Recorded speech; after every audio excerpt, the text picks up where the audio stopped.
All right, now that you've done all the 10 games of research, I'm sure, have you broken down the film and done a bunch of it yet?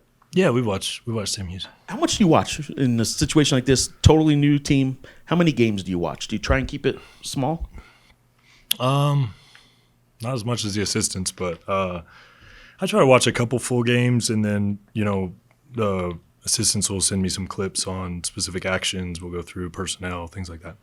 Just looking at numbers, it looks like they're a good offensive rebounding team. It looks like they do get out and transition a little bit and get some fast breaks. I'm curious, does that present some opportunities for you then to get out yourself? If they're going to be attacking offensive glass, can you guys leak out a little bit, or do you have to stay in to prevent them from doing that? Well, I mean, we're always going to prioritize defensive rebounding prior to transition.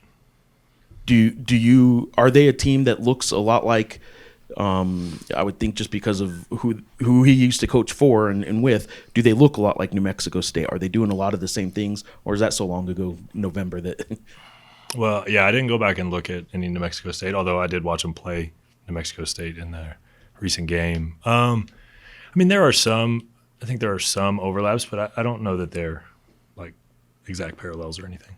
And then we were talking to Luke about the team's decision, his decision. He's a basketball junkie, so I don't think it was a huge decision for him to keep playing necessarily. But there was some thought about we don't want to do this if not everyone's into it, right? And the weekend was probably a hard weekend. Did you foresee, or did you get the impression from any players or anybody on staff that maybe they just weren't feeling it, their heart wasn't in it, or was it a 100% buy-in? I mean, I think there's everyone's on board, right? Just for that part, like everybody's on board to play. I think that the timing of the decision can be challenging because of the level of disappointment, right? I think that if you aren't in the locker room, if you haven't like kind of invested what those guys invest to and like it's hard to really describe like the disappointment that comes at the end of seasons when you come up short of some of your goals, right? And so there was real disappointment in our locker room, for not accomplishing some things we wanted to accomplish, and then you got to turn right around and think about like other things. So, I mean, I think that is some of the difficulty with the kind of progression into non-NCAA tournament events. Coach, last time I talked to you on the Zoom asking you about Sam Houston, what have you seen? What do you know about him? What do you think will be any kind of issues or anything like that?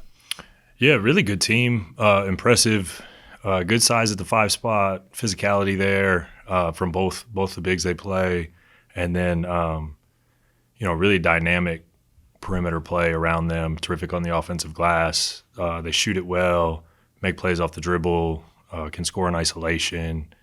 They got a lot of good players. They're well coached. I think they're a very good team. And as far as you guys getting a chance to extend the season, and you just talked about it, how you had a chance to think about it, like, okay, we're going to this tournament. How does that feel now as far as the excitement level of getting to keep playing? Yeah, I mean, I think, like, we mentioned Luke earlier, Dayton, any of the guys who are kind of wrapping up, like, to me, it's about those guys getting an opportunity to continue their basketball careers and us being part of that. We want to be part of that. We want to help them do that. We want them to, I really enjoy being around this group. I enjoy coaching this team. And so ultimately it's about this group staying together a little longer and now trying to fight to extend that kind of one opportunity at a time. The decision to play in this tournament, when you walk into that meeting with the players, do you just say, guys, this is what we're faced with, it's on you now to decide, or do you have to lobby one way or the other? No, I mean, I talked to a lot of the players prior to, but ultimately I made that decision. You made the decision to play in this thing? So, yeah. Okay. Did you watch the selection show on Sunday? We put that question to Luke earlier. I did not watch it. Did you watch the championship game? I did not. Is that difficult? Was it just trying to get away from basketball? Or just trying to detox at that point? What's going through your mind? Yeah, I just had no interest in watching that game.